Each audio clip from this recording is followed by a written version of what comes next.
Welcome back to Law School. Today's topic is going to focus on works. If you don't know what I'm talking about, go on my page and look at yesterday's video on the basic fundamentals of copyright that kind of gives you a bit more of an understanding. So today's focus is going to be on literary works. Now, to define the term, we look at Section 3, Subsection 1 of the Copyright Design and Patent Act of 1988.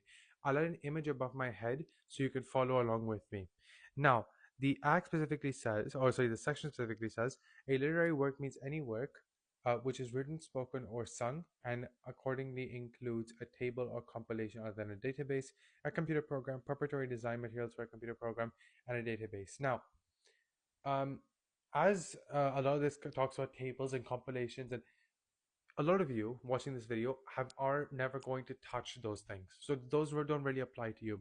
So something that will apply to you is if you decide to write, say, a novel, a poem, short stories, articles, essays, blog posts. As long as they're yours, they will fall under a literary work and they should be protected by copyright. Now, there are three things you need to understand. The first thing is that your work must be original.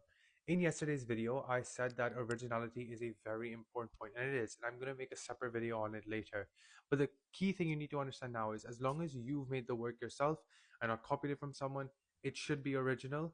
Um, Again, that's the most standard way of explaining it without going into the legal complexities of the term, which I'll do later on. So that's just the first thing. The second thing you need to understand is that your work must be recorded in some form. So for literary work, when we discuss novels and stuff, I'm going to read the law to you and then explain it. So it says, copyright does not subsist in a literary, dramatic, or musical work unless and until it is recorded in writing or otherwise. So for example, let's take the Harry Potter book series, for example. If the author of the books had just had that as an idea, oh, a wizard school and this happens, we can't protect that as an idea, but we can protect it as soon as she starts writing it down. Now that idea can be protected, and it goes back to what I said yesterday, that as rule number 2 actually, which is that copyright protects the expression of an idea, not the idea itself. Everything that we go over in these works will link back to that as an important rule. Okay.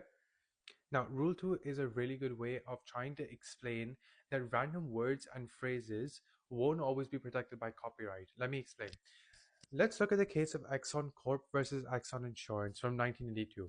In this case, the plaintiffs had argued that the word Exxon should be an original literary work because it took a lot of time to research it, and the defendants using the word was wrong, right? They shouldn't be allowed to use it. Cool. A court determined that that isn't the case. Why? Now, because the word Exxon on its own, if I was to ask a random member of the public outside or ask even you watching this video, what is the meaning of Exxon without looking